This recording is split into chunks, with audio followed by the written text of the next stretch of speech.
Let's unbox this VSRacing 67mm turbocharger.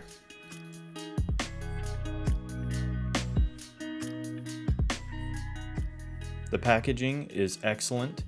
As you can see, fairly heavy duty box, which is fairly standard with shipping a heavy duty turbocharger. The molded foam pillows on each side of the turbocharger keep it in place and prevent it from being crushed during shipping.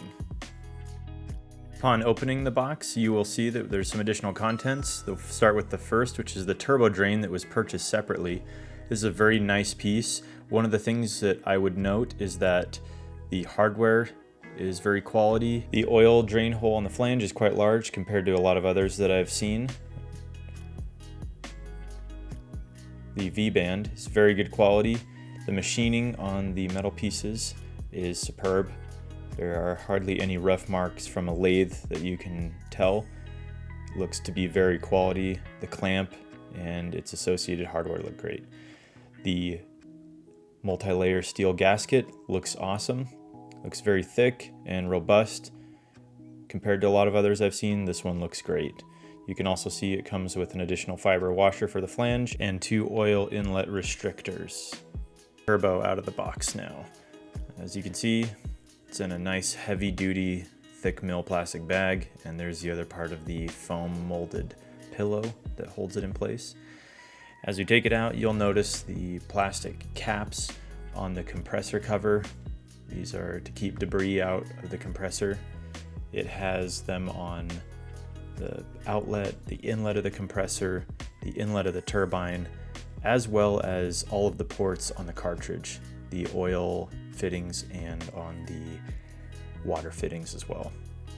Out of the box, you can see this thing just looks really nice. The machining on the compressor cover looks very nice. It's almost mirror finish on the inside there between the ported side of the housing and where the compressor wheel sits. Here's another pan over shot. You can see the backing plate and hardware on this are very nice. I have dealt with a handful of other cheaper turbos, eBay, Amazon style, and they are definitely a lower quality than this VSRacing GT35 clone. This thing looks incredible. The backing plate is very nice machining. It's not rough at all. You can see even on the turbine, all of the machining is very smooth and clean. It's not rough. I have found a lot of rough machining that just saves a lot of money and skimps in other turbochargers. That is not the case with this VSRacing turbocharger. There's another pan over shot. You can see the CHRA in the center with the plugs to keep debris out when it's shipped. Overall, this thing just looks awesome. Here's another group shot of everything together. You can see up front we have the 2 oil restrictor inlet fittings, and over on the side we have the drain flange and its respective hardware. Looking very nice, very good machining, and the extra fiber gasket that it came with, as well as the multi-layer steel turbine inlet flange gasket.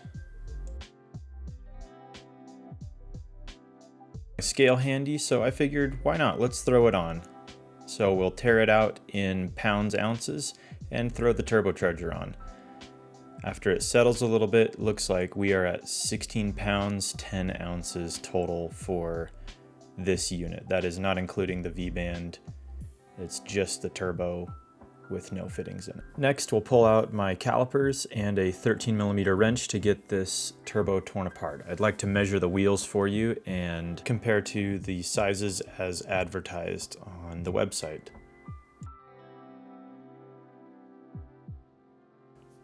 I just move the compressor cover back and forth on the backing plate just to see how smooth it is and get a feel for the quality of machining between the two pieces. And as you can see, it is very nice. There are no rough spots. When I move that back and forth, it feels smooth. It doesn't feel like there's any lumps or problems in machining. As you can see here, there's the plug on the front here that you can add a turbo speed sensor, which is very nice on a turbo like this. Even if you wanted to, you could add that sensor in after you've installed it. take a quick look here at the compressor wheel with the calipers.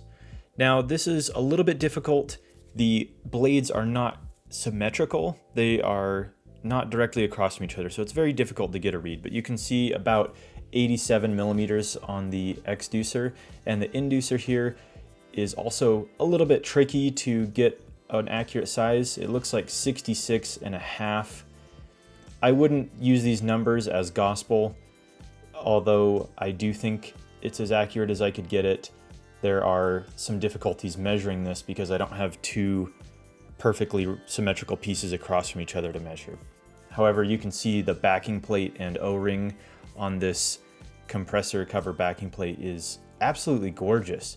Honestly, in a turbo that is $379, this is very nice, very good quality. That compressor wheel just looks high quality. This is not even a billet wheel, and it just looks incredible. You can see here also where it was balanced, and the hardware looks great as well.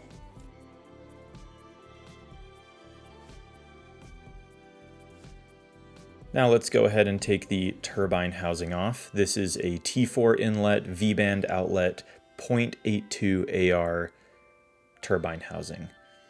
Comes off nice and smooth. Just trying to make sure not to touch that turbine wheel, just being very careful. As you can see, once again, that machining is very, very quality. No rough spots, no pieces of slag or anything from the casting in there that looks like it would be very close to the turbine wheel. The machining and casting quality is excellent, and I cannot see any physical defects or damages. Next, we're going to take a look at the turbine wheel itself. This is a 9-blade 62mm exducer as advertised. Here you can see the scallops between the blades. That is to reduce rotational mass, and reducing rotational inertia increases the spool characteristics of the turbo right there.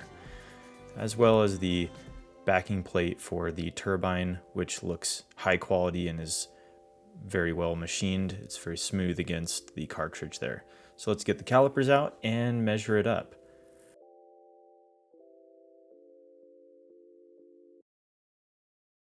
Giving it my best shot here to try to give you the inducer dimensions. It looks like we're closing in on about 67 millimeters. Just a little bit more here.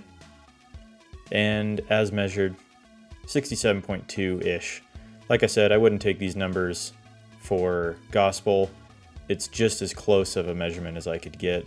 Now let's take a look at the exducer. 61.5. And as advertised, this is a 62mm exducer. Thank you for your support. Your viewership makes these videos possible. If you've made it this far and you like this content, please consider subscribing, dropping a comment, and pressing the like button. It really helps this channel grow, and I plan to make more content like this soon. If you're interested in this turbo and would like to see others like it, check out turboforless.com. This is an unsponsored, unbiased video of my own opinions. Thank you.